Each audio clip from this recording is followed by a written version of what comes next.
Friends, இன்னைக்கு நம்ம ரொம்ப டிஃப்ரெண்டான சிக்கன் கிரேவி தாங்க எப்படி செய்யறதுன்னு பார்க்க போறோம். இது நார்மலா வைக்கிற சிக்கன் கிரேவியை விட ரொம்ப டேஸ்டியா இருக்குங்க. செய்யறதுமே ரொம்ப ஈஸிங்க. அதை வாங்க எப்படி செய்யறதுன்னு பார்க்கலாம்.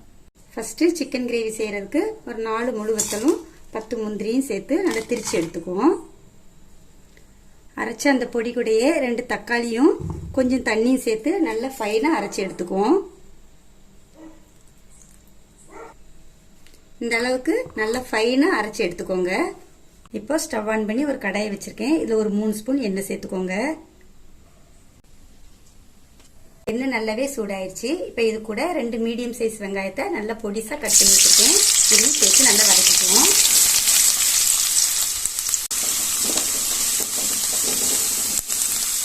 வெங்காயத்தை லைட்டா கோல்டன் கலர் வர்ற வரைக்கும் வதக்கிக்கோங்க.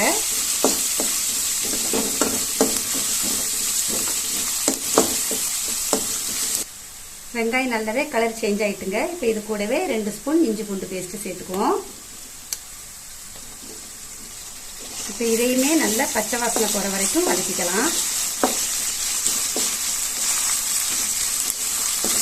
இப்போ இது கூடவே 1/4 ஸ்பூன் மஞ்சள் தூள், 1 ஸ்பூன் மிளகாய் தூள், 2 ஸ்பூன் மல்லித்தூள் நல்லா ஃபுல்லா எடுத்து போட்டுக்கோங்க. இப்போ இந்த மசாலாவையும் நல்லா வதக்கிக்கலாம். மசாலாவுமே நல்லா வதங்கிட்டுங்க. இப்போ இது கூட ஒரு 1/4 டம்ளர் தண்ணி சேர்த்துக்கலாம். இப்போ இதையும் நல்லா கலந்து விட்டுக்கலாம். இப்போ இந்த மசாலா கூட நம்ம கிளீன் பண்ணி வச்ச சிக்கனை சேர்த்துக்கலாம். நான் வந்து 1/2 கிலோ சிக்கன் எடுத்திருக்கேங்க.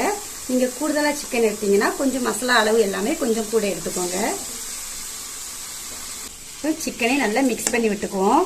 சிக்கன் கழுவுறப்ப ஒரு 2 ஸ்பூன் தயிர் போட்டு கழுவுங்க. சிக்கன்ல உள்ள ஸ்மெல்லும் போய் நல்ல கறியுமே நல்லா சாஃப்டா இருக்குங்க. எல்லா மசாலாவுமே நல்லா சிக்கன்ல கோட் ஆகுற அளவுக்கு நல்லா மிக்ஸ் பண்ணிக்கோங்க. இந்த சிக்கனுக்கு தேவையான கொஞ்சமா உப்பும் சேர்த்துக்கலாம்.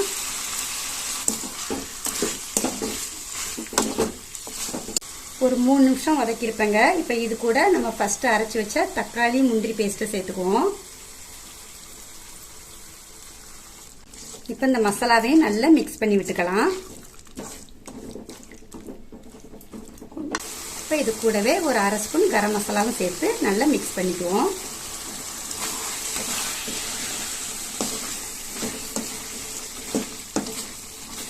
இப்போ இந்த சிக்கன் வேகிறதுக்கு 1 கப் தண்ணி சேர்த்துக்கலாம்.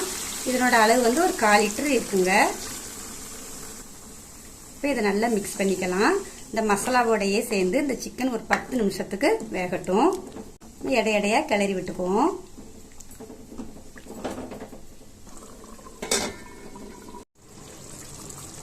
பத்து நிமிஷம் ஆகுதுங்க. சிக்கன் எல்லாம் நல்லா வெந்து எண்ணெயெல்லாம் பிரிஞ்சு வந்திருக்குது. இந்த சிக்கன் வேகிறதுக்கு 10 to 15 நிமிஷம் ஆகுங்க. இப்போ லாஸ்ட்ல இது கூட 1 ஸ்பூன் கசூரி மேத்தி ஆட் பண்ணிக்கலாம். கசூரி மேத்திங்கிறது காஞ்ச வெந்தயக்கீரை தாங்க. அது உங்ககிட்ட இல்லைன்னா அதுக்கு பதிலாக கொத்தமல்லி இலை போட்டு ஸ்டவ் ஆஃப் பண்ணிக்கோங்க. அவ்வளோதாங்க, டேஸ்டியான சிக்கன் கிரேவி சூப்பராக ரெடி ஆயிடுச்சு. இது செய்கிறது ரொம்ப ரொம்ப ஈஸிங்க. கொஞ்ச நேரத்திலே குயிக்காக செஞ்சிடலாம். இது சாதம், இட்லி, தோசை, சப்பாத்தி எல்லாத்துக்குமே வச்சு சாப்பிட அட்டகாசமாக இருக்குங்க. நீங்களும் இதே மாதிரி உங்கள் வீட்டில் செஞ்சு பார்த்துட்டு எப்படி இருக்குன்னு கமெண்டில் சொல்லுங்கள். ஃபர்ஸ்ட் ஒரு லைக் போடுங்க. மறக்காமல் நம்ம சேனலுக்கு சப்ஸ்கிரைப் பண்ணுங்கள். நன்றி.